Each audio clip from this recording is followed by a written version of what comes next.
desde Guayaquil con K. Yo soy Tepullica y esto es Calima de Ciudad. Un espacio donde la historia, la cultura y la memoria han decidido sentarse a tomar algo caliente para conversar. Desde la hemeroteca municipal hasta tus oídos, estamos aquí para moverte el piso. Con sangre caliente y memoria viva. Calima de Ciudad. Querida sociedad calimeña, el día de hoy este recorrido verbal por las estanterías del archivo llega a su fin. Y nada me parece más pertinente que conversar sobre estos movimientos vitales y a su vez sistemáticamente invisibilizados por cualquier guía histórica en el Ecuador. Hablo de lo disidente, más no de lo inusual. Recorrer las calles de la ciudad es un constante collage enfrentado, y así también es la cultura. Nunca existirá una narrativa correcta, aunque haya una tendencia. Siempre estará permitido que todas las moralidades sean desafiadas una y otra vez. Cada una de estas luchas tiene su propia historia, que en próximas ocasiones me gustaría abordar en específico.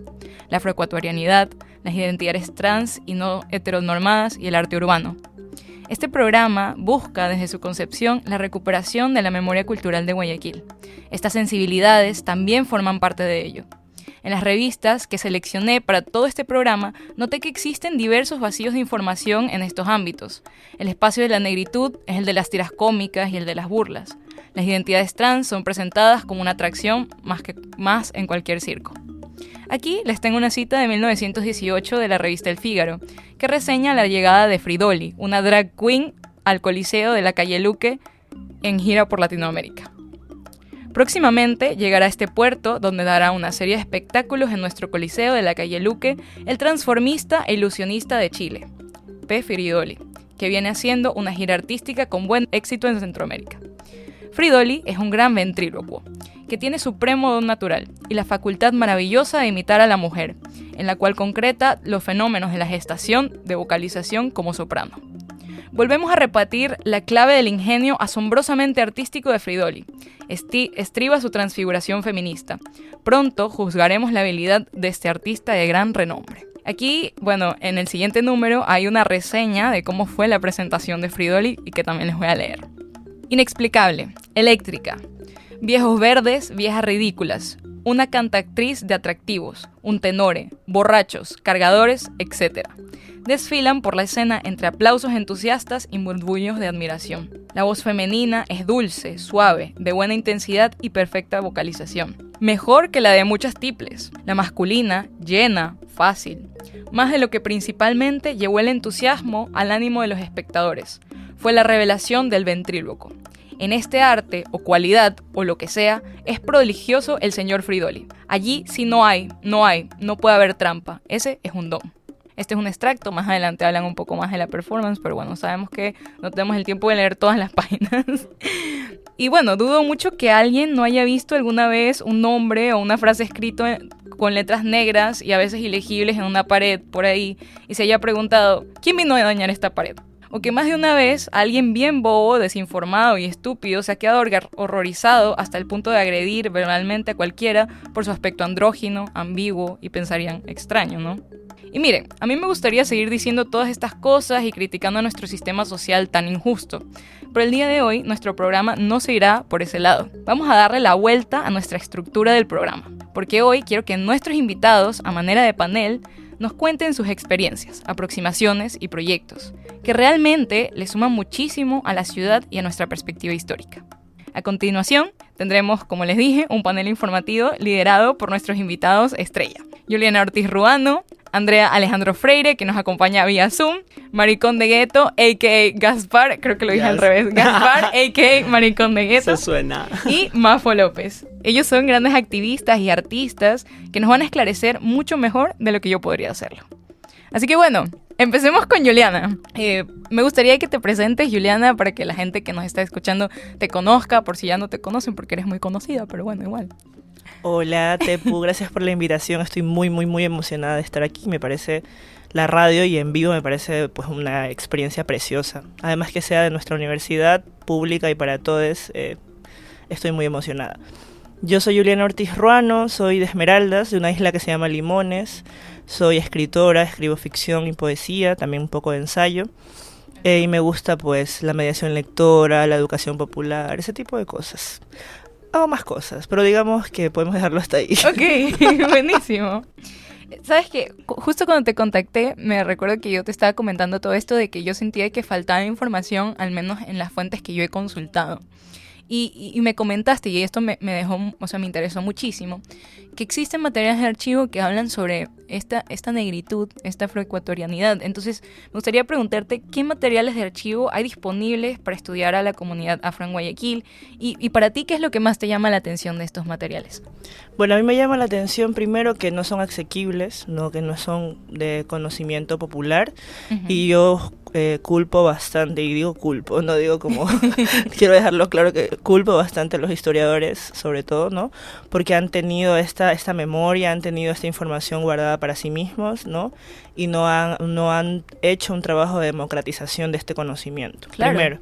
Segundo, sobre todo yo he revisado el archivo histórico colonial del Archivo Histórico de Guayaquil, y es un archivo muy rico, pero que también tiene como muchas falencias en el sentido de que no está clasificado. Sin embargo, pues yo tengo una amiga que es historiadora y con ella estuve trabajando. Ella hizo su maestría sobre la comunidad afrodescendiente de Guayaquil, revisando un siglo específicamente, el siglo XVII. Okay. Y ella hizo una clasificación muy amplia en la que encontró redivitorias y también encontró manumisiones, ¿no? Las redivitorias son...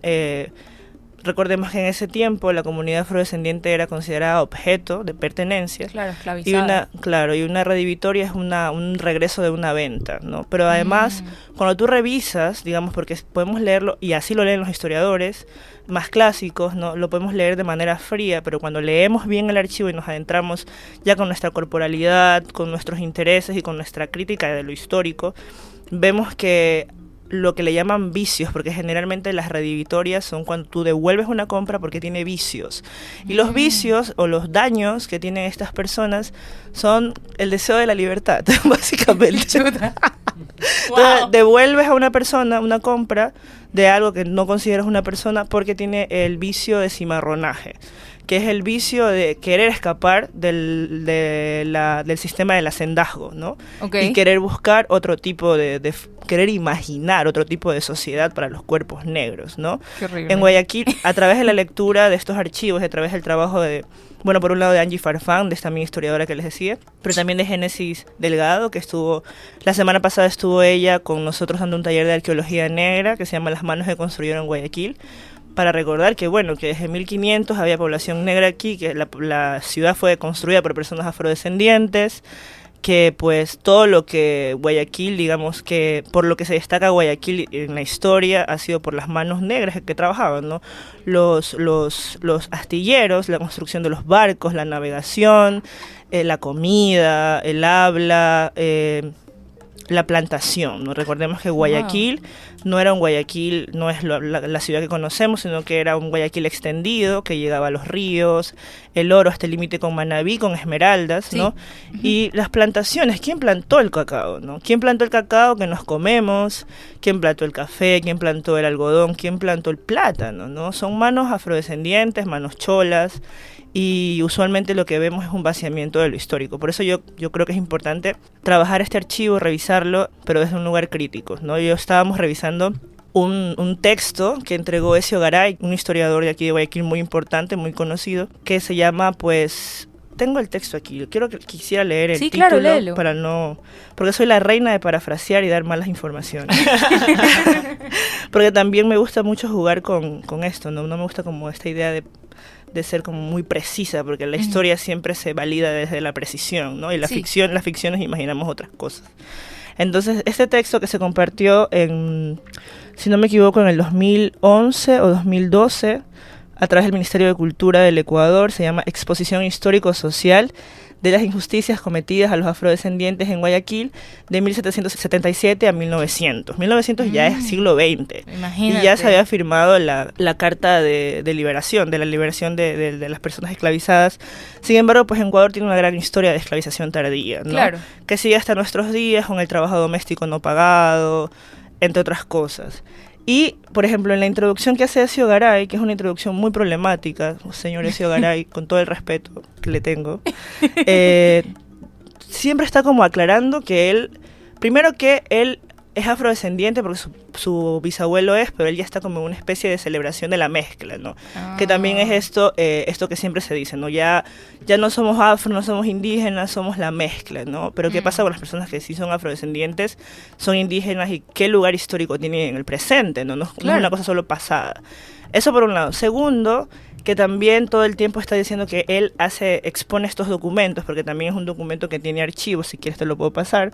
Él revisa archivos desde 1777 a 1900, y lo que dice él es que él entrega esta documentación para reconocer y para pedir disculpas a los afrodescendientes por lo que sucedió, pero no para que se vengan, ¿no? Hay como también los historiadores cubren esta información porque tienen miedo de está siempre la idea que es altamente colonial de sentir que los afrodescendientes estamos todo el tiempo a miras de rebelarnos.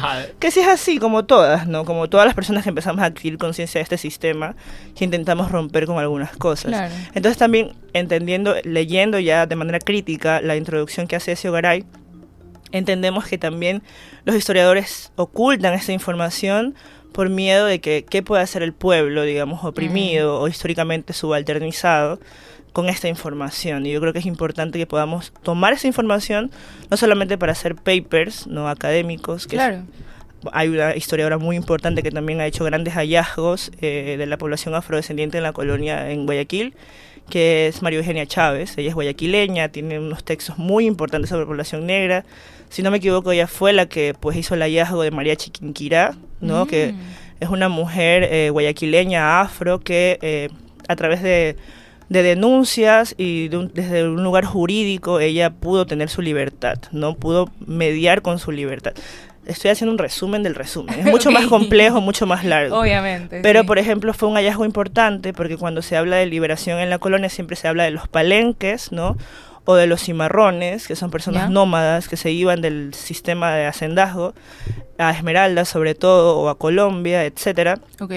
Pero es importante también poder reconocer y recuperar las formas de liberación aquí en la ciudad, ¿no? ¿Qué pasaba en la ciudad, en la colonia? Había gente negra pidiendo su libertad. De hecho, en el mismo texto de Ezio Garay hay un montón de peticiones de liberación, con documentos, con cartas de bautismo, y es muy interesante ver cómo siempre fue un territorio de disputa. No es que la gente afrodescendiente estaba en Guayaquil feliz, en silencio y contenta de ser esclavizada, ¿no? Sino que estaba todo el tiempo mediando, peleando, escapando, gestionando, ideando, imaginando, ficcionando la liberación.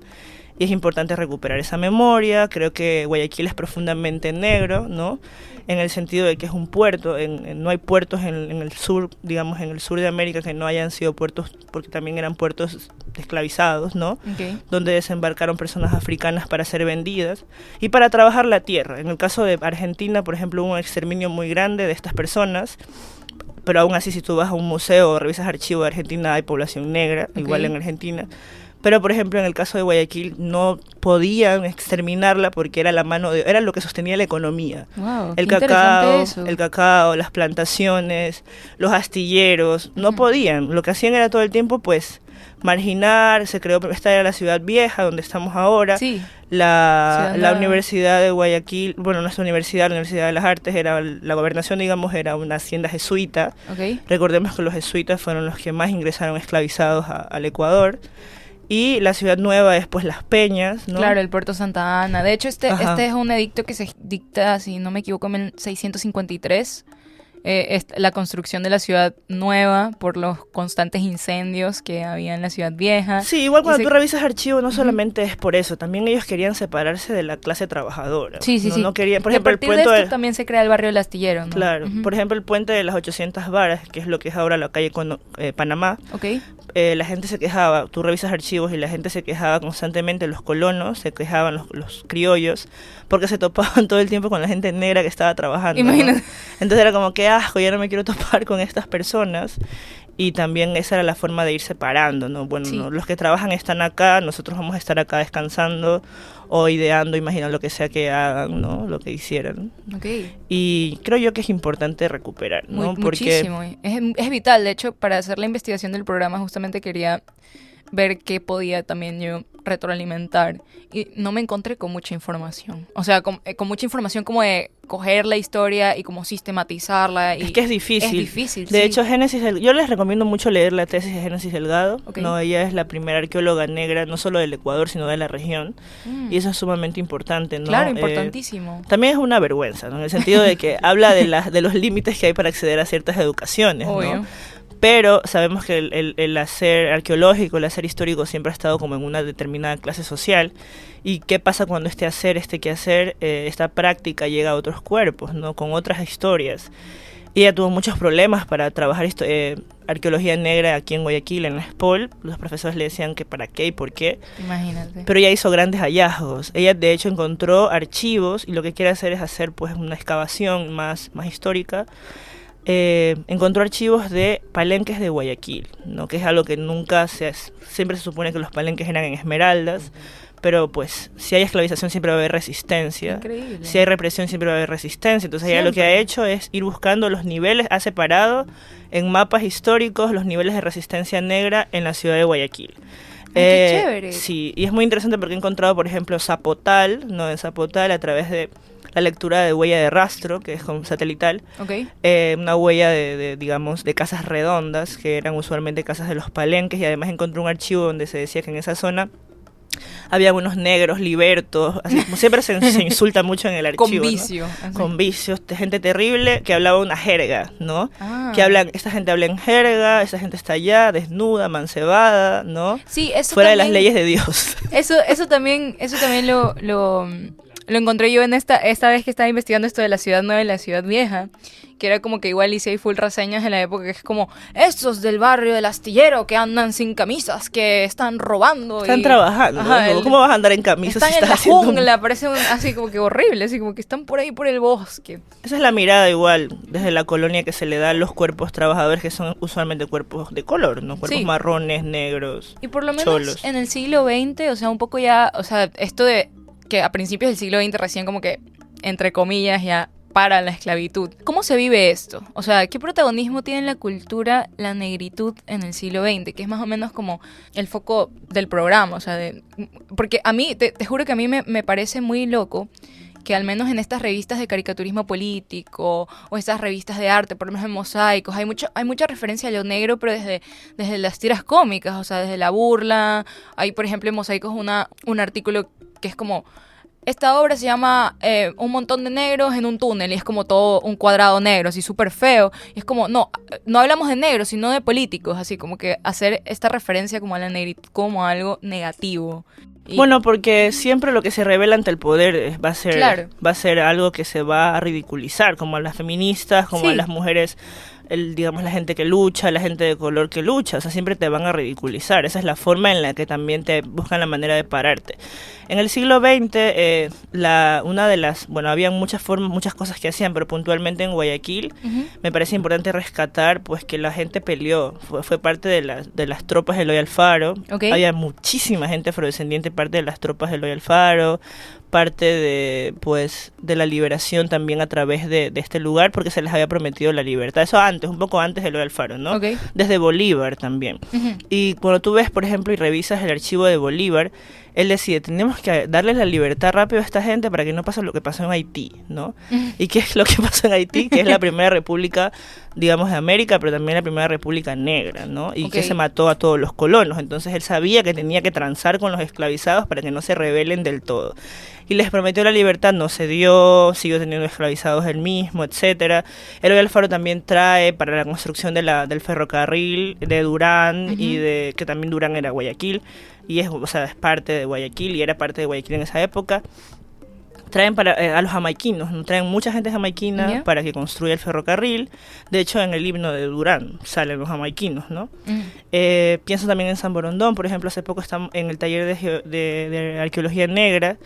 Una chica que es del pueblo de San Borondón, ella dijo que pues se llama San Borondón porque el fundador de ese pueblo es un sambo Rendón, ¿no? Wow. Que es un hombre negro, y hay una estatua, ¿no? Y es muy interesante ver cómo sí se conoce, pero es el poder político, sobre todo esos 30 años de socialcristianismo, fue el que hizo ese vaciamiento bien fuerte de la herencia negra de Guayaquil, porque ¿quién plantaba el cacao? ¿Quién construyó los barcos? ¿Quién navegaba? ¿Quién era parte de la milicia? ¿No? ¿Por qué comemos lo mismo que comemos en todos los lugares donde hay gente negra? ¿No? No es una coincidencia. Claro. ¿No? Entonces es importante recuperar esa memoria y también celebrarla, no solamente mirarla desde la pena, como, uy, esta gente pobrecita fue esclava. Hubo mucha resistencia, mucha liberación. La gente estaba todo el tiempo ideando formas de liberarse. Muchas cosas igual eso. Por supuesto, y es importante. De hecho, el maestro Juan García, que es un historiador esmeraldeño, que ha hecho una contribución muy importante sobre la comunidad negra en el Ecuador, pero eso también en América, ¿no? Y él dice que uno de las herencias más importantes de la comunidad afro para América es la pulsión de la libertad, ¿no? La construcción de palenques, la construcción de espacios para la liberación, ¿no? Entonces sí es importante recuperar estas memorias, y yo creo que las ficciones, bueno, también pensando en la fabulación crítica, que es un concepto de Saidiya Hartman, que es una escritora estadounidense afro, la posibilidad de saber que, bueno, ella dice algo muy lindo, que es que, bueno, hay historias tan terribles que no hace falta que las repitamos de nuevo, o sea, no tenemos por qué sentarnos a reescribir estas historias por guardar, digamos, unas practicidades, unas materialidades para seguir siendo fieles con esa historia. Es importante poder fabular, es importante poder atravesar esa historia a través de la ficción y la fabulación.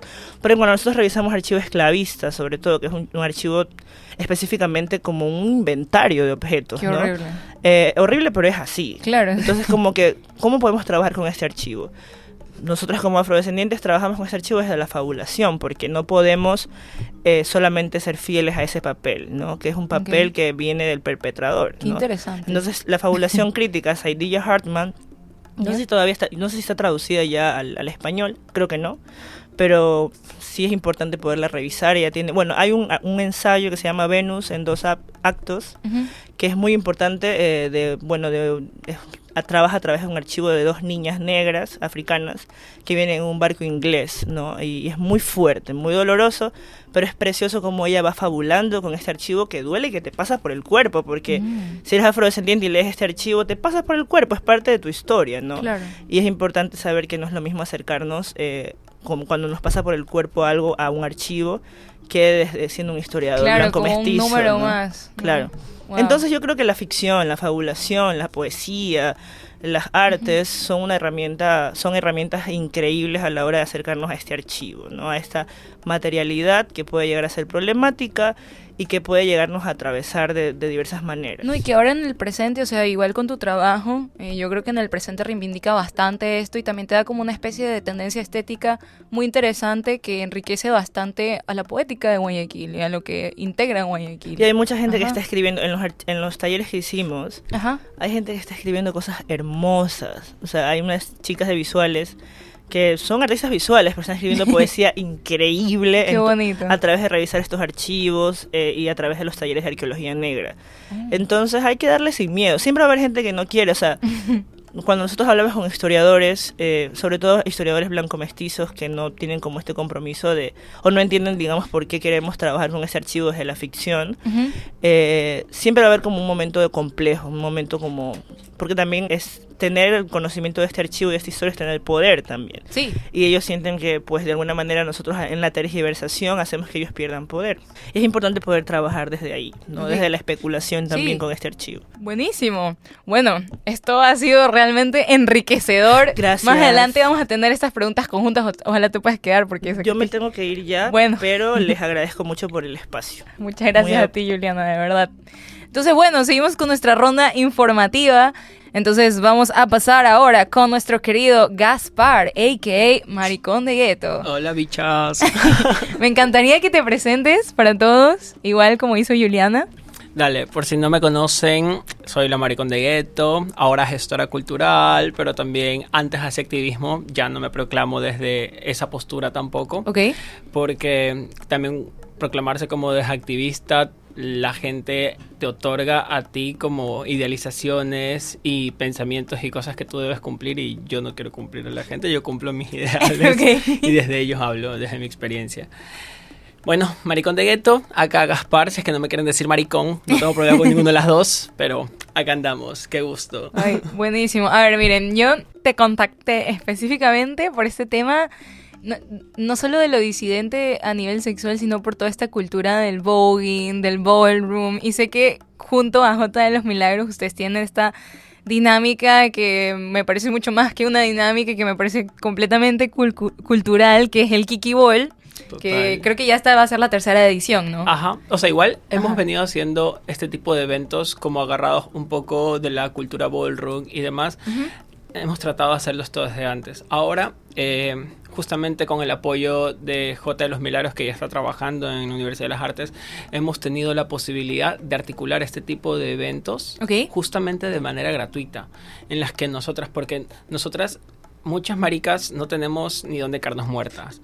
Entonces, o sea, poder generar eventos como estos, gratuitos para las personas, nos está permitiendo a nosotros darle un poco de identidad a nuestras maricas en la ciudad. Buenísimo. Y, o sea, me gustaría, igual creo que ahorita acabas de definir un poco como que el sentido de lo que es el Kiki Ball, pero ¿qué es? ¿Qué abarca? ¿O quiénes participan? Sé que también trabajan con Casa Trans como acto benéfico Claro. también. No, entonces- no trabajamos Ajá. con Casa Trans. Lo Ok. hacemos desde forma independiente, la J. de los Milagros y yo. Ok. Pero lo que siempre hacemos es primero echar el ojo a organizaciones o a personas que están haciendo algo. Ujú. Entre todas las organizaciones LGBTIQ+, que trabajan aquí en Guayaquil, no hay nadie más radical que Casa Trans.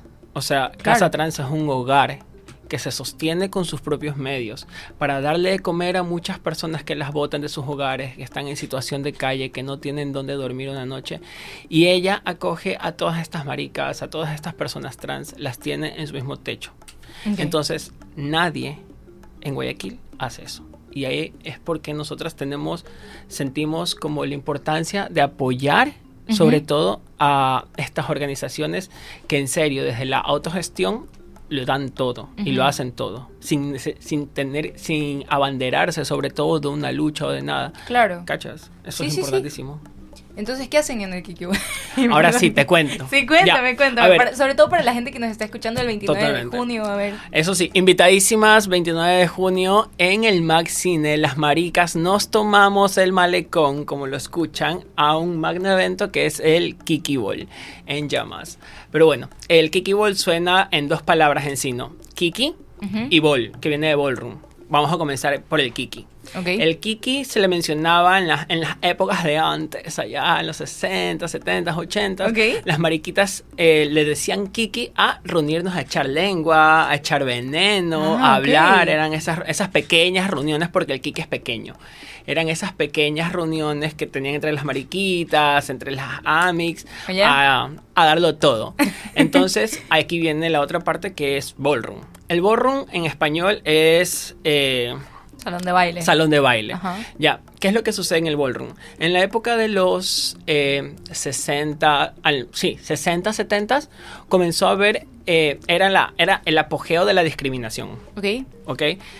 Discriminación por identidad de género, discriminación por raza y demás. Entonces, ¿qué sucede? Que todo lo que se hacía era para gente blanca. Las revistas sacaban gente blanca, en las televisiones solo había gente blanca, en Hollywood solo había gente blanca. Claro. Entonces, no había nada más que eso. Y las personas marginadas, las raritas, las trans y todas, nunca nos vimos representadas con ninguna de estas identidades famosas en su época. Y todas queríamos ser unas estrellas. Todas sentíamos ese poder dentro de nosotras para decir como, yo también puedo darlo todo. Claro, sí. Entonces, ¿qué sucede? Desde la discriminación, desde cómo se excluyeron a todas estas identidades, las personas trans, latinas, migrantes, negras, decidieron que iban a hacer algo para ellas mismas, sus propios magnos eventos. Si no hay eventos para nosotras los gestionamos y los hacemos. Increíble. Y nosotras somos las reinas de nuestros propios espacios. Y es una cultura interesantísima también el Totalmente. ballroom, o sea. Entonces, ajá, exacto. Entonces, esto se lo llama como cultura ballroom. Ok. Ok, ellas se autoconvocaron para comenzar a hacerlo. ¿Y qué es lo que sale en la cultura ballroom? Hay dos cosas que son como las claves importantísimas.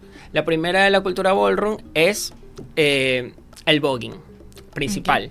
¿Qué es el voguing? El voguing son pasos, son movimientos, son elementos, pero ¿a qué hace referencia el voguing? Justamente a las revistas. La revista Vogue en su tiempo siempre eran poses, era moda, era alta costura. Claro. Entonces, ¿qué es lo que se suponía con todo esto? Que las personas cuando vogueaban daban sus mejores poses hacían sus elementos, posaban como si estuviesen en una revista. Luego esto ya fue avanzando y se volvió Vogue Femme y demás. Pero bueno, esa es la raíz del Vogue. Luego sale otra cosa que es muy clave y muy importante, que son las casas. Ok. Ya, las houses o las casas. Como en Pose, así. Claro, es que Pose es justamente la historia del ballroom. Ok. Ajá, habla exactamente de eso. Ah, wow. Entonces, ¿qué es lo que sucede en esto? ¿Qué eran las casas? Las casas primero eran conformadas por unas madres. Estas madres siempre eran en su mayoría personas que salieron de casa, personas como ya mencioné, migrantes, trans y demás, que por alguna o razón también huyeron de sus espacios a buscar algo mejor. Entonces, estas madres lo que hacían era adoptar, que es lo que hace Casa Trans, ¿no? Claro, eso te iba a decir. Ajá. Acopia a estas mariquitas sin hogar, acopia a estas mariquitas que las ven en los barrios, acopian a estas mariquitas que están vendiendo el cuerpo y demás. Entonces comienzan y bajo un mismo techo ellas comienzan a producirse, ellas comienzan a hacer. Entonces, si todas estas personas... de la misma forma, desde el rechazo de sus hogares, porque la house es como importantísimo en plan de que nosotras somos personas que por ser como somos nos vulneran, por ser como somos nos rechazan, y entonces nos botan de nuestros hogares, que aparentemente son nuestros lugares seguros. Entonces salimos a la nada, salimos sin pocas opciones, muchas veces sin educación, sin ningún arma para enfrentarnos a un sistema que en cierta forma lo único que tiene para vulnera nosotros todo, es rechazo y rechazo. Entonces, que existan estos espacios como una casa es reivindicativo a nivel personal y como comunidad, en cierta forma, comenzar a ver el poder de unas maricas juntas, el poder de unas personas haciéndolo todo, el poder que tienen estas personas al momento de ponerse en escena. Y entonces una house es preparación, una house es familia, porque la house es la familia que tú elegiste. Claro. Entonces, estos son como las dos claves importantes del Kiki Ball, ¿no? Okay. Que es Kiki, las reunioncitas, y Ball, que viene el ballroom, que es justamente el salón de baile, las presentaciones de las familias, sus puestas en escenas con el voguing y demás. Hay muchas otras cosas más, pero les invito a que busquen en Google porque hay hartísima información donde ustedes pueden ver, pero les di como la clave principal justamente. Y aquí en Guayaquil, o sea, para ti esta dinámica del Kiki Ball, ¿cómo desafía esta heteronormatividad? ¿O qué clase de situaciones han vivido ustedes? O sea, porque me imagino que como organizadoras les ha pasado, pues, no sé, cosas, o sea, como que cómo ustedes se enfrentan a la heteronormatividad aquí en Guayaquil y comparten esto con un mensaje tan cultural. A ver, comenzando justamente con la pieza clave, ¿no? Que al menos podemos gestionar estos espacios y en cierta forma el Kiki lo presentamos como una alternativa disruptiva, sobre todo a una heteronorma en sí. Okay. ¿Y por qué tan disruptiva? Pongámoslos en contextos actuales. Muy aparte de que siempre han tenido excusas con los cuerpos, con las disidencias y demás. Actualmente estamos viviendo el Pride. En el Pride ya están lanzando sus comentarios las organizaciones que no desnudos, no bla, bla. Primero es como que la gente nunca sale con intención de salir desnuda. O sea, salen con trajes un poco minúsculos, pero no es desnudez. ¿Cachas? Y en cierta forma siempre se lo ataca porque vivimos en una sociedad. Sí. Que es construida para heterosexuales. Sí. Únicamente para heterosexuales. Entonces, existe información sobre nosotras desde lo que los heterosexuales hablan sobre nosotras. Uh-huh. ¿Y qué es lo que hablan los heterosexuales? Muy poco vas a escuchar información de un heterosexual hablando como algo cool o siendo progresista, ¿no? Uh-huh. Pero siempre se habla de lo marica, de lo trans y de todo esto desde una forma despectiva. Como desde el asco inclusive. Ajá, totalmente. Siempre se los habla desde estos puntos que no son tan favorecedores para la construcción de una historia y una memoria. Sí. Entonces, si ya sabemos que Guayaquil es así, que nuestro sistema es así, ¿qué pasa dentro de un Kiki? Nosotras estamos, por medio de esto, dando un espacio seguro para todas esas mariquitas adolescentes, para todas esas mariquitas universitarias, para todas esas mariquitas que pasan por la calle en la 9 de octubre caminando, darles un espacio para que tengan entretenimiento. Porque sí pasan, esa es la cosa. La Claro. gente las quiere... O sea, yo siento que existe como esta Porque- campaña de invisibilización de eso. Y uno Totalmente. camina por el 9 de octubre y uno ve un montón de gente trans Obviamente, todo el tiempo. es que nos invisibilizan constantemente, pero ¿qué es lo que hace y qué es lo reivindicativo del Kiki? Que es un evento donde nos celebran. Ok. Donde no celebramos, donde nuestra identidad es lo que dice quién es la más icónica, donde nuestras cuerpas son las mejores y las cosas más icónicas que vayas a poder ver en tu historia, Sí. porque eso es nuestra historia. Esas cuerpas que se presentan, esas cuerpas que tienen la libertad de decir, hoy me pongo minifalda y hoy salgo con tal prenda, hoy hago esto. Todas esas cosas, toda esa seguridad que tienen las personas al presentarse en el Kiki es reivindicativo no solo para estas personas, sino para la ciudad, para que se sepa de que estamos, existimos y resistimos. Construimos nuestros espacios ya que no nos lo dan, y es por eso también lo importante que les decía al inicio de que ocupemos el Mac Cine. Claro. Digo el Mac Cine, el Mac para presentarnos. El malecón históricamente ha segregado a las maricas. Han habido casos de discriminación en el malecón con Un las montón. maricas y demás. Entonces, que las maricas podamos estar dentro de esa institución dándolo todo, ya es un paso inmensísimo en esta ciudad. Me encanta, de verdad que me encanta y me parece una dinámica demasiado importante de compartir, que la gente sepa que esto existe, que están organizándose y que no es un movimiento como asqueroso, ni despectivo, ni peyorativo, ni nada de eso, así que... Pero también podemos serlas, así que no nos provoquen. Y bueno, Mafo, estamos aquí. Bueno, Mafo López, me gustaría que te presentes. Bueno, te presento yo como te veo a ti. Me parece que eres una gestora cultural que te basas bastante en el arte urbano, en el graffiti, pero igual, bueno, me gustaría que te presentes tú. Bueno, yo soy Mafo, soy de Quito, vine a esta ciudad hace 9 años, estaba viviendo antes en México, donde pude, gracias a una beca, todo el tiempo he estudiado con beca, yo no pertenezco a ninguna burguesía, a ninguna clase social alta, yo soy una man que vine de Quito, tengo 2 guaguas, uno de un papá, otro de otro papá, también soy unas maternidades totalmente distintas, no soy la clásica señora, no soy, mi pequeña es su fan, la Abril es su fan, entonces, pues sí, estoy algún tiempo, ha sido súper duro, estoy totalmente de acuerdo con lo que han comentado, entrar al MAC es maravilloso, eso pasó cuando entramos con la primera exposición de arte de calle en el 2017, ¿no? O sea, Sí. todo lo que son las entidades culturales urbanas han sido totalmente perseguidas, el tema del skate, el tema del graph, el tema del paste up, y ahora estamos también en el Centro de Arte Contemporáneo, Miau. después de 17 años, o sea, ese es el tiempo que yo llevo gestionando, y no es que el artista tiene eso también quiero, qué bueno que esté esto en vivo y qué bueno que escuchen, qué bueno ver tantos alumnos. Cuando yo vine a la Radio Huartes, yo tengo un programa en la radio que se llama Frecuencia Urbana de Arte Urbano. Todo esto es Taramonte, era yo y un pasante, el joven Damián, que le mando un abrazo grande. Y nadie más hacía cosas en la radio, ahora les veo full producción, hay fotos, qué bacán. Y antes no había nada de esto, entonces, y les veo súper empoderados de esto, que es suyo, ¿no? La U es suya, ¿no? Yo voy a trabajar aquí ya 9 años, creo que soy de los profes fundadores, soy profesora titular por concurso de méritos de oposición, no soy pana de nadie, insisto, siempre, porque mucha gente cree que yo tengo un poder o que tengo un presupuesto y no es así. A mí también me precarizan. Un curador de arte contemporáneo gana 300,000 veces más que yo. A mí también me precarizan. A mí no me pagan lo mismo que cobra la gente de una Bienal de Cuenca. Y sí lo digo, ya tengo full cosas con la gente. Me gusta hablar de cifras, me gusta hablar de nombres, cosas que no le gusta a la gente en la cultura. Pero sí es importante mencionar esto. Las exposiciones de arte urbano tienen considerablemente un 90% menos de presupuesto que una exposición de arte contemporáneo. Total. ¿Por qué? Ahora nos acaban de robar una pieza en el CAC, se robaron una de mi colección personal, una camiseta.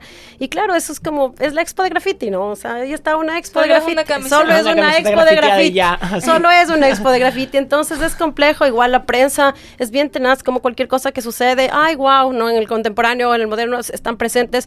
Yo puedo hacer como una lista de medios que han invisibilizado la exposición, que tiene 120 artistas. En esos 120 artistas artistas, hay 4 artistas o artes, 2 alumnas que están en proceso de formación, Amy Jaramillo y Arely Suárez, y 2 alumnos que están Marco Suárez y Rafaela Salazar del movimiento PUN guayaquileño, que tienen larguísima data desde el 2009. Imagínate. Entonces es súper importante porque ellos son las últimas generaciones. Yo hice un corte cronológico de 1980 al 2020, entonces ahí han transitado muchísimas identidades. Entonces es importante, y claro, la gente está pero que no entiende por qué en el CAC, ¿no? ¿Cómo así grafiteado el Centro de Arte Contemporáneo? Vamos a estar hasta el 9 de octubre, pero sí es importante terminar con esta mirada totalmente de criminalización del arte urbano, de la gente que estamos detrás de la investigación del arte de calle. Sí, y una pregunta, o sea, ¿cómo tú definirías el arte urbano en Guayaquil? Y también, ¿desde cuándo hay registros? O sea, ¿desde cuándo vemos registros? Yo sé que es muy difícil como que hacer una línea histórica de todo, pero según tus experiencias. O sea, no ha sido,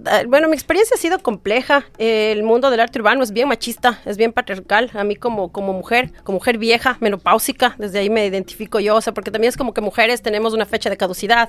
Pero claro, yo tenía gente que me decía, te hubieras vestido de otra forma para investigar. La gente del chapeteo, por ejemplo, ha sido complicado. He tenido acosos en los procesos de investigación, un intento de violación en Perú. Bueno, ha habido muchas cosas que me han pasado en estos 17 años, porque son 17 años. Yo siempre digo, yo no nací doctora. Si hubiera nacido de 40 y doctora, mi mamá le hubiera dolido mucho en el parto, que fue parto natural, soy única hija. Entonces yo sí he transitado, o sea, lo que tengo ahora son 17 años de haberme sacado la puta todo el tiempo en muchos espacios. Entonces sí hay registro, y creo que tengo mucho honor en tener esos registros de primera mano. A mí me han entregado fotos que están en papel Kodak de los 80, ¿no? A mí me han entregado este archivo los contras, porque aquí tenemos un tema patrimonial. El chapeteo es un tipo de escritura que solo hay en Guayaquil. Intentaron pasarla a Quito, pero no, como que no se dio. Chapeteo es o letra pandillera guayaca, es una especie de caligrafía que solamente se hacía aquí en Guayaquil, que utilizaban como un código de escritura. O sea, para entrar a una pandilla tú tenías que primero bailar, y no es que bailabas hip hop, bailabas techno house merengue. O sea, hay otras sonoridades, no solamente, no todo el graffiti es hip hop, claro, también es punk, también es merengue, también es house, también es techno. Mencionar esto del chapeteo, que también me siento curioso, no sabía que era como una estética. O sea, es una forma de comunicación. Porque yo me acuerdo, yo vivía en Sauces, en un barrio acá en Guayaquil, y era en la época de los Ñetas y los Latin King. Entonces, siempre cuando iban a rayar, ellos decían, vamos a poner mi chapeta.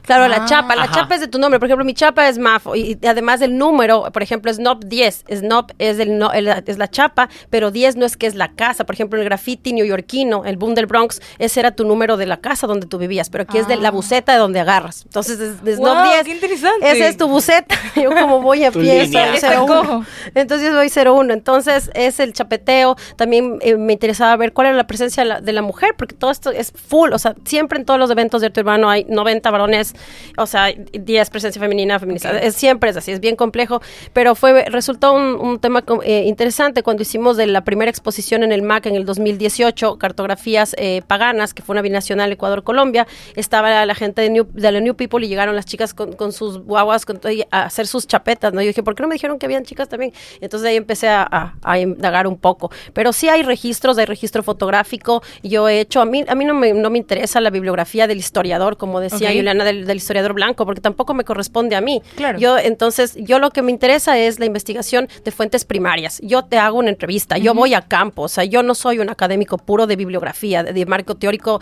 postestructuralista francés, jamás. Quien han sido mis alumnos saben que yo detesto Foucault, Deleuze, todas esas cuestiones, esas matrices eurocentristas, y a mí no me interesan. Prefiero, como dicen los Café Tacuba, o sea, seremos capaces de escribir por nuestra cuenta, y es lo que hay que hacer. Empezar a escribir nuestras narrativas, nuestras poéticas desde las primeras voces. Entonces yo he entrevistado a alguna gente que me ha entregado estos archivos, estas agendas que han sido elaboradas en chapeteo del 2008. Tengo algunas fotos, tengo entrevistas de primera mano, tengo los abecedarios, o sea, wow, sí qué chévere. De los 80 al menos. También en Quito hay el graffiti poético, pero eso también corresponde a una clase media y media alta, gente que ya tenía acceso al estudio. Entonces era gente que estaba también muy influenciada por Cortázar, por cuestiones ya más literarias. Entonces así este tipo de graffiti que era Cuando me suicido despierto en Quito, del Alex Ron. Y el Alex Ron ahora es un académico, ¿no? Entonces él tiene este libro que es Quito, una ciudad de grafitis. Entonces son otras características, otras clases, pero eso es importante porque eso es lo que ha poblado las calles de nuestro país. Claro, y cómo, o sea, para ti, ¿cómo atraviesa esto a la ciudad y qué remueve? O sea, porque yo sinceramente al caminar por Guayaquil me doy cuenta de la riqueza en frases súper randoms que a veces están en las paredes, así como solo la cumbia nos salvará. O para ti, ¿qué remueve el graffiti y por qué es importante en una ciudad tener esto? O sea, primero hay que reconocerle lo que ha sido Guayaquil para la historia del movimiento de arte de calle nacional. O sea, Guayaquil es la cuna del graf, la cuna del punk. Eso hay que reconocerlo y hay que decirlo. Siempre Quito, y eso que yo soy quiteña, ha sido súper centralista y es como que anula las otras discursividades. Entonces, en esa medida, el graffiti ha sido en Guayaquil primero, antes que en otros lugares, por el tema también de la migración, lo que es un puerto, el tema del hip hop también empezó primero. Entonces, en esa medida es como la voz de los márgenes. Nosotros no vemos graffiti puro en el centro. A duras penas tenemos la pared de la Rocafuerte y Loja, pero de ahí no hay, o sea, pero más de allá de eso que siempre borran, que siempre estamos ahí en constante como tensión con lo que es la policía y los municipales, no hay, pero hay mucho grafiti en cambio en Vergeles, hay mucho grafiti en Mapasinga, hay mucho grafiti en todo lo que son los conos sur y norte, porque aquí ya había existido, aquí están los New People, está la gente de los Monosapiens, está la gente de los Infamous Crew, aquí hay muchas crews de mucho tiempo atrás, estamos hablando de los 90 y de los 2000, el mismo Chapeteo incluso, o sea, hay gente que empezó con los poppings y de este grupo de la colección, Jem, bueno, ustedes son súper jóvenes, no te echarán esa canción en el Mac, y eso me encanta, ¿no? Toda esta música popular, ¿no? Que esté ahí, eso es maravilloso, a mí siempre me gusta entrar a esos lugares a incomodar, ¿no? O sea, la gente, hay que incomodar. Totalmente. No hay que dejarse que estos espacios sigan por lo que tiene que ser, o sea, somos diversos, eso lo dice incluso la Constitución, hay un marco jurídico que ampara nuestras diversidades, de cómo habitar la ciudad, si es que la habitas desde el cuerpo, desde el sentir, desde el afecto, desde la patineta. Feliz 21 de junio a la gente del skateboarding, hoy es 21 de junio. Feliz Entonces, hay muchas cosas, yo creo que el graf también nos atraviesa el punk. A mí, yo vivía en el Kruger, que es un espacio súper chévere donde mucha gente también hay algunas cosas que son complejas, no me quiero meter en esos dichos, pero hay muchos grupos de punk, por ejemplo, las Sabandijas de la 18, el Manuco, con, ¿cómo se llama todo el tema de Petunias, etcétera, no quiero nombrar tantas bandas, pues es medio complejo, pero hay que entender que todo esto es como la pulsión de la ciudad, todas estas producciones, tanto sonoras, tanto estéticas como gráficas, son pulsiones de la ciudad. Y tienen que formar parte también de nuestra memoria cultural y tenemos que reconocerlas como parte también de la cultura, y me parece increíble el trabajo que haces, todo esto de la exposición en el CAC, desde que lo escuché en noviembre en este cosa de arte contemporáneo que hizo el MAC, el Congreso de Arte Contemporáneo. No sé cómo se me invitaron, es bien complejo porque incluso en la academia hay un rechazo, por más que tengamos una cátedra de arte urbano desde hace 8 años en esta universidad, tampoco es que es tan sencillo, no es así, es súper complejo, todo el tiempo estamos en tensiones, pero hay que generar estos espacios, o sea, hay que encontrarse, creo que el poder nos quiere desunir, y lo que hay que hacer es más bien encontrar puntos, sé que no tenemos todas las mismas cuestiones de afinidad, pero hay que encontrar espacios de unión, al menos mínimos, porque si no, el poder siempre desune y vencerás, y no vale. Ok, muchísimas gracias, Mafo, de verdad. Y bueno, ahorita tenemos en Zoom a Andrea Alejandro Freire. No sé, ¿nos escuchas? ¿Nos puedes saludar? Hola, bebé.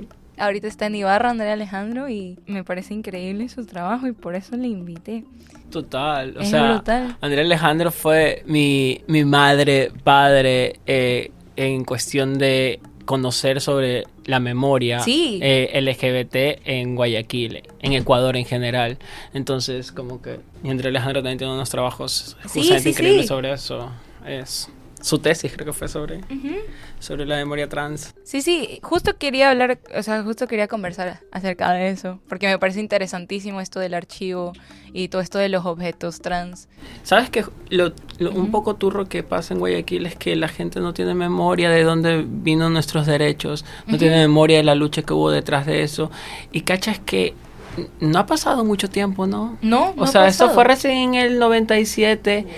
Es como un tiempo prudente para que tú tengas esa información a tu mano. No es tan vieja esa información y sin embargo desconocen quiénes fueron nuestras primeras luchadoras es una cagada también porque la gente piensa que ser LGBTQ más es ser cool y hacerse notar. Y en Sí. realidad no es esa Eso mierda. pasa con todas las culturas Ser urbanas. cool y hacerse notar y llegar al Pride y Ajá, abrazarse entre a todo desfilar. el mundo. Es que el Pride ahorita es eso, es un desfile. O sea, Sí. el Pride es un desfile para los carros los carros de las discotecas y para las cirugías a mitad de precio. Sí. Esos son Literal. los carros que desfilan. O sea, marcha no es. No. Marcha no es. Una revuelta No hay dejó de serlo. organización tampoco de consignas ni nada. Bueno, No, criticar las condiciones del Pride no es el objeto de esto, pero realmente sí es muy deplorable. Es triste porque quienes organizan son organizaciones fantasmas, son organizaciones fantasmas que no hacen nada por nosotras, hay muchas cosas por luchar, los maricones saben que hay muchas cosas por qué luchar,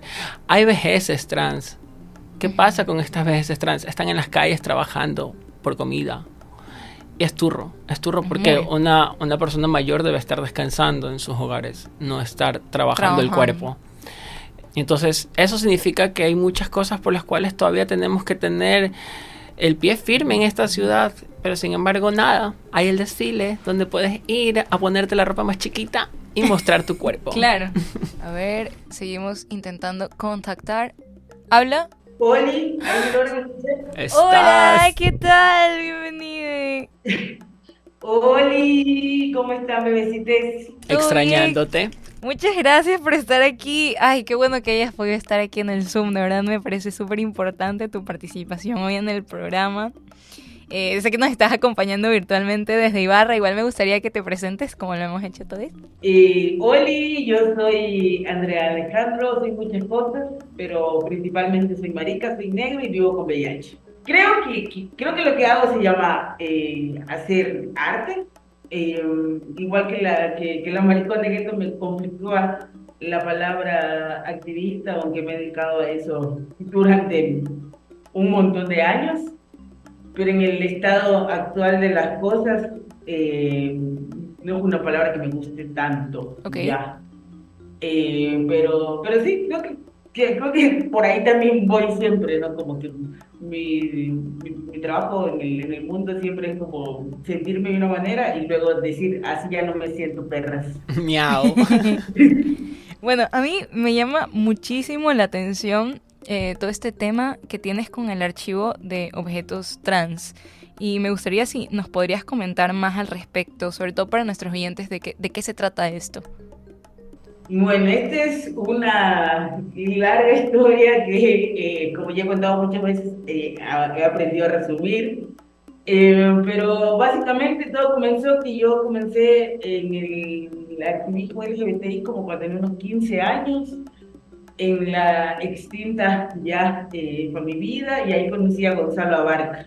Y al mismo tiempo yo viví en el Guasmo, yo me crié en el Guasmo, y siempre en el Guasmo vivieron las peluquerías que habían eran de compañeras trans, y había una donde yo pasaba mucho tiempo porque era muy cercana a mi familia, que era de la Erika Zavala.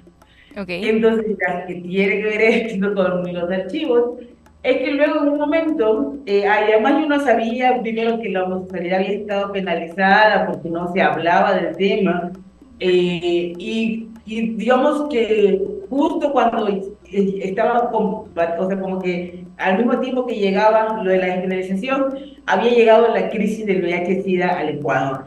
La crisis del VIH-Sida llega inclusive antes de la despenalización, entonces las primeras organizaciones que había eran justamente esta como para mi vida, Fundación Amigos por la Vida, que tenían que ver con la erradicación del VIH, ¿no? Pero digamos, no podían organizarse por ser personas LGBTI porque estaba penalizado. Okay. Y hubo un momento de la vida en que descubro que esta gente, la Erika no conozco desde que tengo unos 7 años, y el Gonzalo desde que tengo 15, habían sido parte del proceso de despenalización de la homosexualidad en el Ecuador. Y descubro que alguna vez aquí hace 2 años, porque en el 97, recién este año vamos a cumplir 27, había estado, hasta ese momento había estado penalizada la homosexualidad. Y yo no sabía absolutamente nada, y no sabía que primero Gonzalo había sido el tesorero y cofundador de las Cochinelli, que es una de las organizaciones principales más importantes en la despenalización, porque fueron las que involucraban a las compañeras trans, que ellas fueron las que pusieron el cuerpo, si bien es cierto que fue un proceso mucho más complejo, pero sobre todo las mujeres lesbianas en la parte más bien que tenía que ver con la estrategia legal, como con la abogada Elena León, y las mujeres trans recogiendo firmas fueron las que de alguna manera más movilizaron. Los hombres gays un poco se ocultó, o sea, como movieron sus influencias dentro de en ese momento lo que era el Congreso, y lo que era el Tribunal Supremo Constitucional en ese momento, pero no fueron tan visibles ni tampoco firmaron eh, las actas que se necesitaban, por las 1000 firmas que necesitábamos recolectar para que entrara a debate en el Tribunal Constitucional y finalmente el 25 de noviembre de 1997 se expidiera una acta donde se despenalizaba la homosexualidad.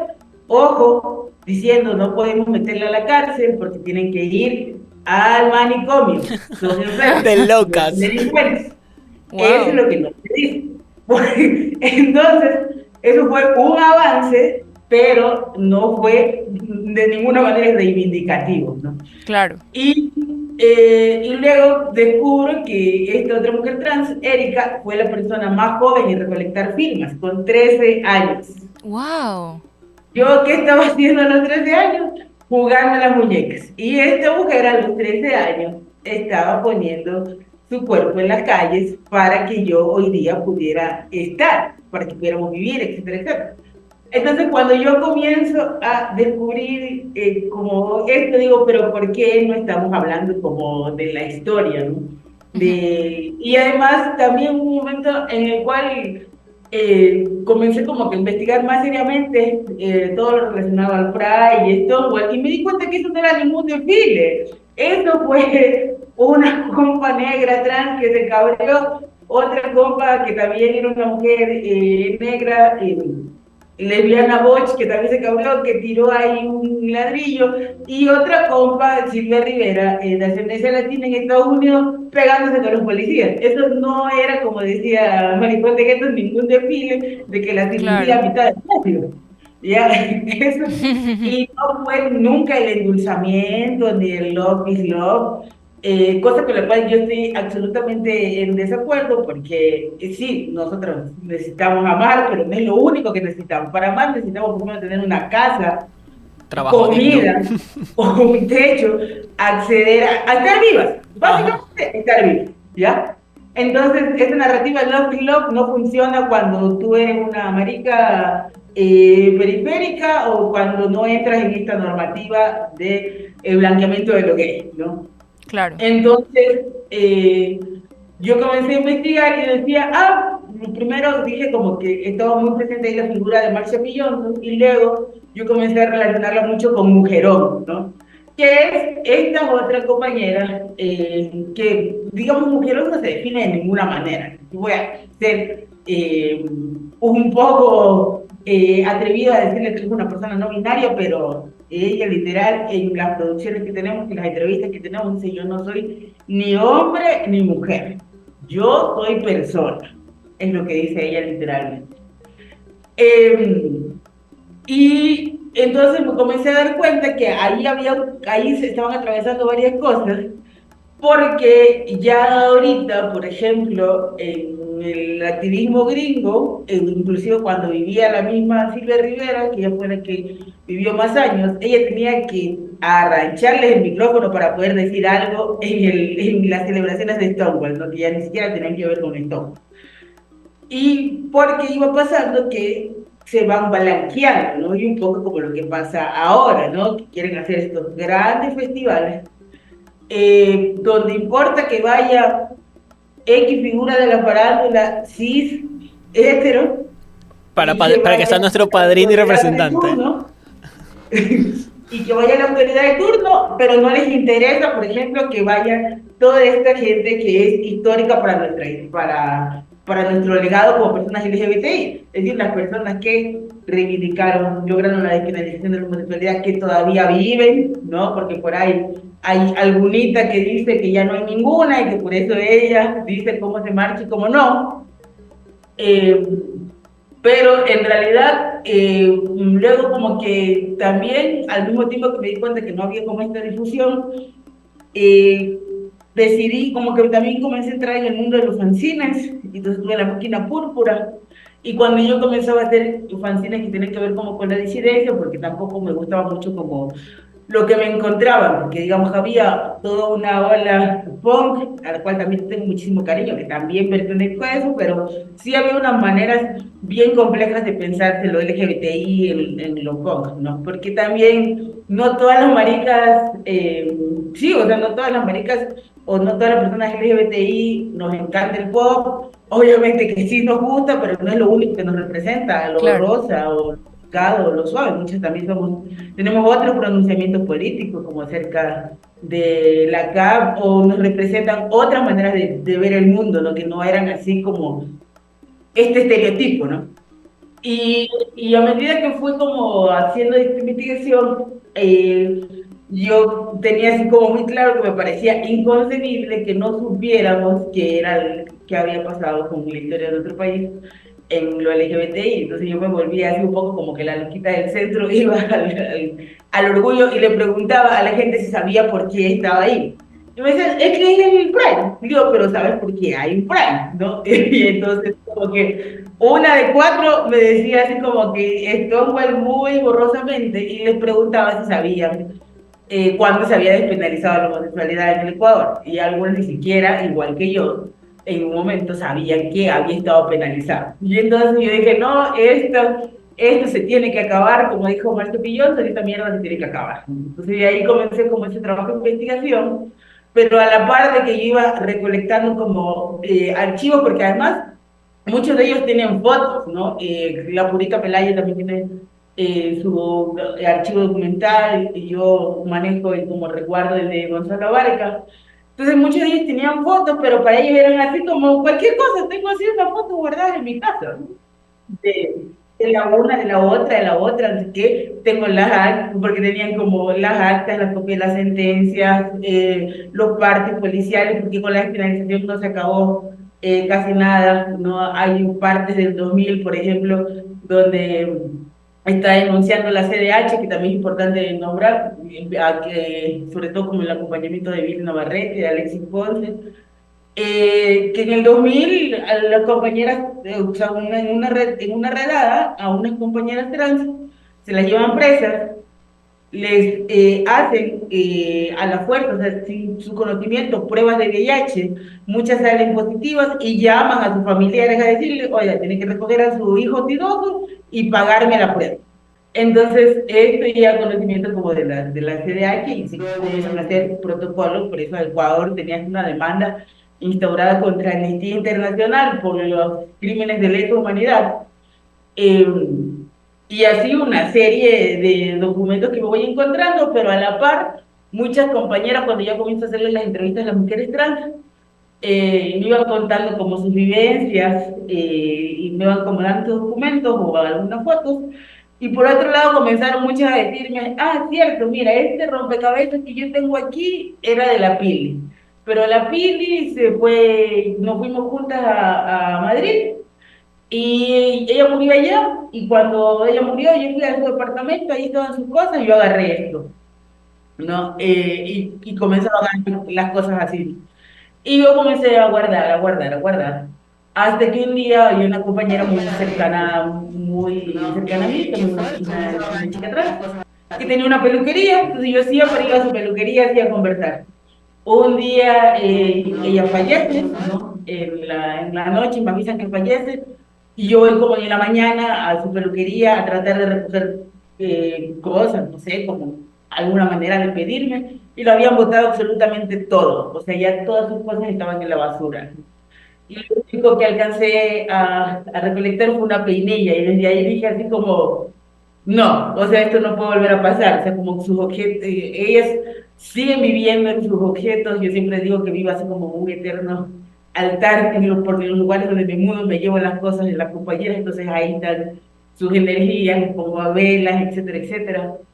Porque para mí también es una manera de hablar y de poder acceder a documentar sus vidas, ¿no? Usualmente las personas LGBTI no contamos en los archivos oficiales, no, tú no vas al archivo histórico y te dicen, a ver, aquí le tengo una copia de la sentencia de la despenalización, o aquí le tengo algunas de las copias de las 10.000 impugnaciones que la comunidad LGBTI le ha puesto el Ecuador por acceso a antirretrovirales, por ejemplo, en el 2000 que recién se logró, por los crímenes de lesa humanidad, pero para mí también era una manera de hacer un archivo disidente, no solamente en el contenido, sino en la forma, ¿no? Claro, y es algo que está muy relacionado a esto del contraarchivo y me parece interesantísimo esto de acá de los objetos, ¿no? Sí, para mí era una manera de que a veces no hay la foto, a veces no hay como el documento, pero lo que sí hay es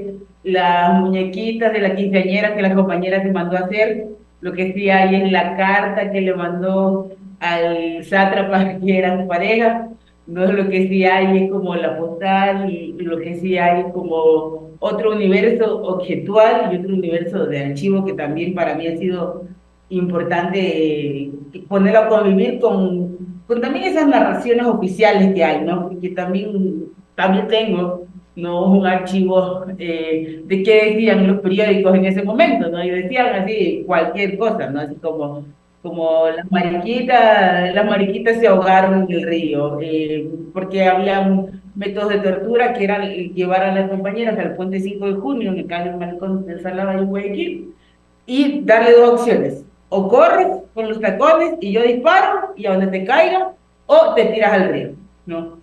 Y las compañeras tenían que elegir entre esas opciones, ¿no? Y así, podríamos aquí hablar horas y horas acerca de las 10.000 formas eh, de maltrato y violencia que sufrieron las compañeras.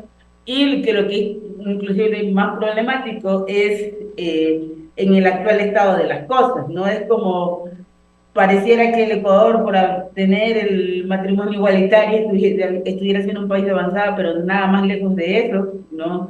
Siempre hay muchos hombres gays blancos que como siguen teniendo privilegios de la cisgeneridad, de la blanquitud, de lo masculino, siempre preservan su agenda, pero por ejemplo, las compañeras que penalizaron la homosexualidad siguen muriendo cada vez más en la absoluta indigencia Claro. o Y en el compañeros silencio de lideresas. todo el mundo, o sea, estas son cosas que no se hacen públicas. No, o sea, yo, compañeras lideresas, eso hace muy poco, el mes pasado, falleció la compañera María Paula de Fundación Corazón Diverso de Manabí y me pareció impresionante porque justo también tengo como una cámara analógica ahí que recién ando moneando y revelaba de las fotos y estaba ahí la noche del reinado trans que ella me invitó.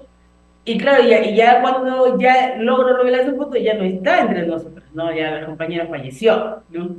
Era una mujer joven, ¿no? Y entonces, y muy cerca del orgullo, y de eso no se habla en el orgullo, ¿no? No se habla de las personas que siguen siendo víctimas de las clínicas de homosexualización. Ayer me llegaba el caso de un niño de 14 años, un chico gay le encontraron algo de maquillaje y le torturaron entre su mamá, su papá y sus hermanas y lograron rescatarlo porque encontró un celular viejo y le escribió una prima. Y esto aquí, a 2 días, ¿no? Y en el orgullo se sigue pensando en que es una fiesta. ¿Fiesta sobre qué? O sea, fiesta sobre la sangre de nuestras compañeras que siguen siendo asesinadas todos los días, ¿no? Afortunadamente hay espacios como la Casa Trans que dirige Odalis, pero no se da abasto, ¿no? Para poder sustentar la vida de las compañeras que están en condiciones absolutamente precarizadas, viendo que ellas siempre han sido la cara más visible y han puesto el cuerpo en todas las luchas. Son quienes siempre quedan en la última rueda del coche, ¿no? Es decir, mientras unos se pueden casar, que me parece bien para su sistema de valores, hay compañeras que ni siquiera pueden acabar la escuela, ¿no? Hay compañeras que son obligadas a ejercer el trabajo sexual. El trabajo sexual es un trabajo, pero cuando es la única opción que te queda, eso es lo problemático. Por eso es por lo que luchamos para que no sea la única opción de las compañeras trans, para que ellas puedan dedicarse a ser actrices, vedettes, abogadas ingenieras, matemáticas, lo que deseen, no estar obligadas a una sola manera de, de vivir, ¿no? Y a pesar No, de y a un solo que destino solamente por ser como son. Eso a mí me parece una locura, o sea. así es, y entonces creo que a mí siempre me ha impulsado pensar en toda su valentía, ¿no? Y siempre digo, ahora me cuestiono más como esto de activista, porque siempre suelen decir, ¿no? Que las compañeras eran activistas, etcétera, etcétera, pero es un poco guardando las diferencias, como con muchas compañeras indígenas o compañeras negras, ¿no? No es que son activistas, son gente a la que le tocaba luchar porque no había más, ¿no? No tenía, como lo tenía todo perdido, lo que había que hacer era luchar para ganar algo, ¿no? Entonces, para mí es importantísimo como que honrar, ¿no? Como en la misma técnica que decía eh, mi bebé, la maricón de Gueto, acerca de tomarse el MAC, ¿no? Para mí también el mayor acto de rebeldía era graduarme, ¿no? De la U, eh, a menos de 30 años de la despenalización, con una tesis dedicada a ella, ¿no? Dedicadas a sus objetos, dedicadas a sus memorias, ¿no? Entonces, para mí también ha sido una manera como de ir hackeando también lo que pensamos que es el archivo, de qué cosas se hablan y qué cosas se archivan y qué cosas no, ¿no? Me encanta, de verdad que remueve, o sea, me deja sonando muchísimo todo esto que dices aquí. ¿Qué posibilidades abarca el archivo de objetos trans? O sea, físicamente, o sea, ¿nos podrías describir qué cosas tienes? ¿Qué es lo que más te llamaba la atención brevemente?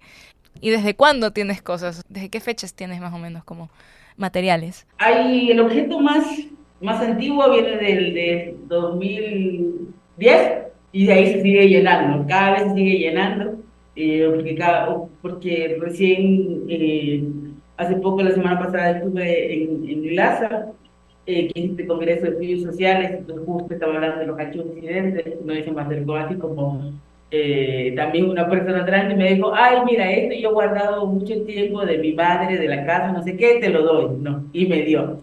Y así, entonces cuando también este archivo se va por el mundo, ya sea porque yo lo cuento o porque otra gente lo cuenta, se va ampliando. Y hay desde no sé, tengo, por ejemplo, recuerdo siempre que había una compañera que viste la cuna cuando es la Navidad y tienen como la camita del niño Dios y la ropita, ¿no? Entonces, como que decía, no, yo era muy creyente, yo fui ahorrando todo el año para comprarme esto, pero como que ya le habían pasado una serie de cosas tan violentas que al final del año dijo, yo creo que yo no le importa a Dios, entonces a mí tampoco Dios me tiene que por qué importar. Entonces decide tenerlo todo de la camita del niño Dios, la ropa del niño Dios, pero no el niño Dios, ¿no? Entonces, tengo también ese objeto. Eh, tengo un Buda, ¿no? Que una compañera también, porque la mayoría de ellas migraban, ¿no? Tengo un Buda que una compañera había conseguido como en Indonesia, ¿no? Que esto había llegado, había pasado por París, por Madrid, no sé qué, y finalmente llegó a Machala y de ahí ya llegó a mis manos. Una colección de billetes y de monedas de absolutamente casi todo el mundo que una compañera guardaba. Un rompecabezas como de los años 30, libros sobre el Art Deco, por ejemplo, tengo este libro de los hombres del Triángulo Rosa, que ese me dio la Purita Pelayo, y me dio ese libro porque ese libro fue el que ella leyó y que la inspiró a escribir las crónicas de los fantasmas de Cabriá. Entonces me dio como este libro y así, o sea, como cosas de mármol que las compañeras hacían a su semblanza, figuritas de porcelana, miniaturas, Es muy amplio, abarca muchísimos y muy objetos. amplio, sí.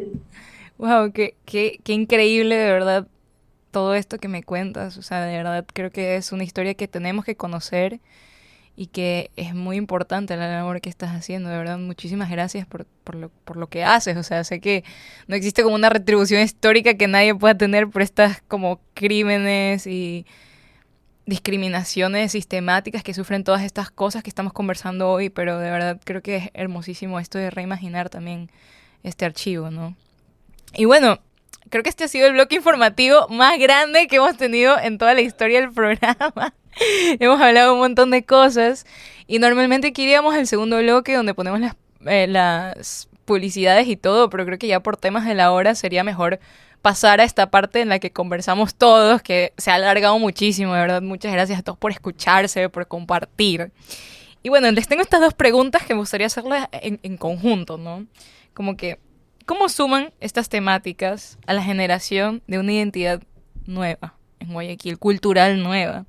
¿Y qué podemos hacer nosotros como espectadores que muchas veces no participamos en estas narrativas? O sea, por lo menos yo no soy afroecuatoriana y hay mucha gente que no es afroecuatoriana. ¿Qué podemos hacer nosotros como espectadores de estas narrativas? ¿Qué podemos hacer? Ni siquiera para ayudar, en general. Bueno, lo que a mí me llena y de una otra forma me mueve es saber que próximamente alguna de mis alumnas que siga el trayecto de curaduría se va a atrever y va a decir, el CAC es para todos, o sea, yo también tengo que estar ahí, es mi derecho, voy a proponer mi curaduría. Lo que vamos haciendo un poco, lo que escucho con las compañeras desde su lugar de enunciación, es abrir camino para los que vendrán, las que vendrán, les que vendrán, no hay más, o sea, es abrir caminos, porque siempre estos espacios están siendo negados de una u otra forma, desde la racialidad, desde lo étnico, desde la ancestralidad, desde miles de formas, ¿no? Desde el género. Entonces, eso es importante, que estos testimonios del hacer sirvan para otros a que también hagan. Eso es lo que yo básicamente podría decir. Okay. Totalmente. Yo lo veo mucho en el tema de que Guayaquil es una ciudad como conflictuada un poco por una identidad, ya que ha sido un puerto y muchas identidades han atravesado acá. Con respecto a lo marica, ¿qué identidad tenemos? No se sabe mucho. Lo que tenemos es lo que recopiló Alejandro y es lo que no todas sabemos, ¿cachas? Entonces, creo que una de las cosas que podemos tomar como partida es que se ha escrito una historia sobre nosotras, pero nosotras seguimos escribiendo también una historia más. Entonces, ¿qué es lo que nosotras hacemos con medio de todas estas actividades del Kiki Ball? ¿Cómo nos enunciamos en nuestras redes sociales que estamos en contra de lo que aparentemente las organizaciones LGBT hacen? Es ser referentes para otras personas.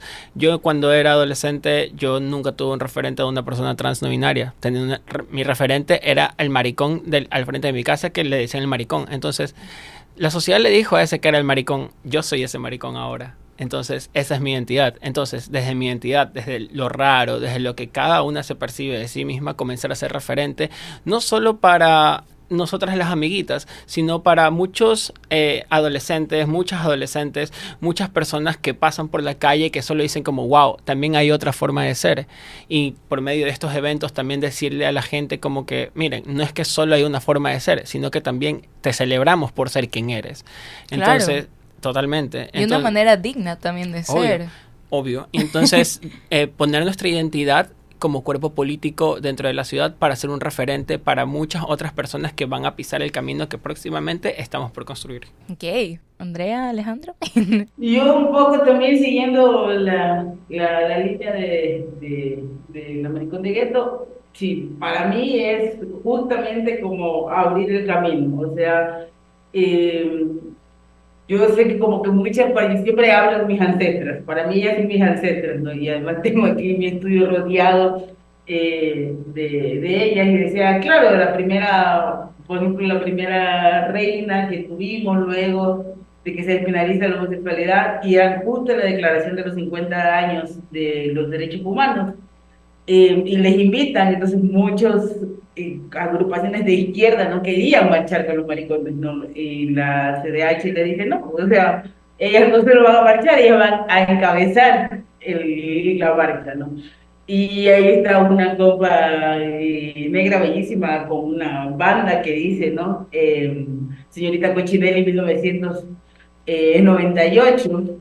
Y yo siempre regreso a esa foto porque digo, ella no tenía idea de cómo estaba influyendo en mi vida, ¿no? De todo lo que iba a hacer, todo lo que me iba a motivar a hacer, ¿no? Porque ninguna de ellas, ¿no? Entonces siempre que veo sus fotos digo, ninguna de ellas estaba pensando en todo lo que podía hacer para abrirme el camino. Entonces yo no sé quién venga detrás, pero al menos que si hay más mariquitas, más, yo tampoco nunca supe hasta muy grande que era un hombre trans porque no tenía ninguna referencia. Igual las referencias que me seguían apareciendo de los hombres trans me parecían como, no sé, como muy agarrándose de una masculinidad muy tóxica que me parece que tampoco no es el camino. Entonces, para mí es importante, como lo que decía Maricón, que haya muchas maneras de ser, ¿no? Y que todas esas maneras de ser sean bienvenidas y sean celebradas. Wow, qué hermoso, de verdad. Ay, muchísimas gracias a todos por estar aquí. Estoy demasiado feliz por su participación, por todo lo que han dicho hoy.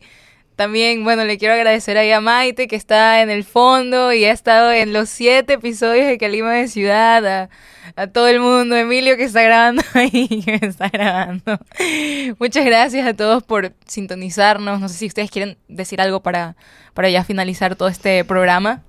Pues que mucho honor, mucho orgullo estar en este último programa, en estas reflexiones finales y también tratar de tender puentes, porque seguir también hablando desde el gueto.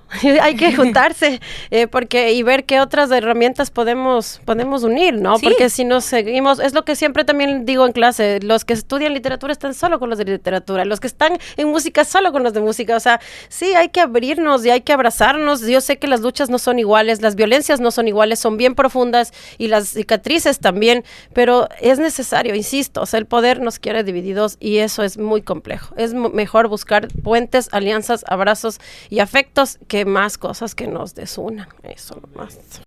Y obviamente todas uniendo fuerzas este 29 de junio en el Kiki en Llamas, en el MAC, ya saben, todas las personas, aquí no se trata solo de quién es maricón y quién no es maricón, sino que todas las personas puedan ir a apoyar, todas las personas puedan ir a ver cómo nos celebramos, cómo se celebra una marica, cómo nuestras identidades siguen siendo una lucha y cómo nos ponemos en pie de combate en la pasarela. Así que invitadas 5 de la tarde en el MAC.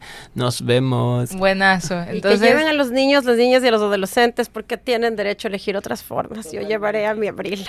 Así es. Yo también para cerrar así en la misma línea del Maricón de Gueto, invitarles que el MAC tiene una larga programación durante estos días. El 24 de junio se inaugura una expo de los archivos de Gonzalo Abarca y de Purita Pelayo, y el mismo 28 de junio tenemos a las 11 de la mañana un conversatorio donde lo vamos a sentar al nuevo subsecretario de Diversidades a ver, pues 55 años después de las revueltas de Stonewall, cómo estamos, ¿no? Y a los que obviamente ir al Kiki Ball. Entonces, eso, yo creo que tal como decía Majo, estos no son solamente eventos para los adultos, son eventos sobre todo para las infancias, para las adolescencias, porque me parece a mí maravillosa la oportunidad de poder mirar el mundo y poder elegir libremente, ¿no? Cómo quieres ser, cómo quieres formar tu personalidad, y que eso no sea una causa para que te internen en una clínica, para que te golpeen, para que te quedes sin casa, para que te quedes sin derechos laborales. Hermoso, de verdad. Wow, yo creo que el día de hoy oficialmente Guayaquil en efecto arde hoy. En esta sala, en esta cabina, no dijimos el pronóstico del clima, está haciendo bastante viento, está nublado, contrario a lo que hemos visto toda esta semana, que ha hecho un solazo horrible. Pero bueno, hoy el clima nos favorece. Y nada, pues les espero en la posible segunda nueva temporada de Calima de Ciudad. Muchas gracias a Radio Huartes, a Maite otra vez, a todos los que han hecho los sonidos, las cortinas y todo lo que tiene que ver con el programa. Y bueno, a todos los que nos escuchan, de verdad, muchísimas gracias, porque esto realmente es hacer memoria. Gracias. Miau. Gracias. Historia, cultura, memoria. Calima de Ciudad.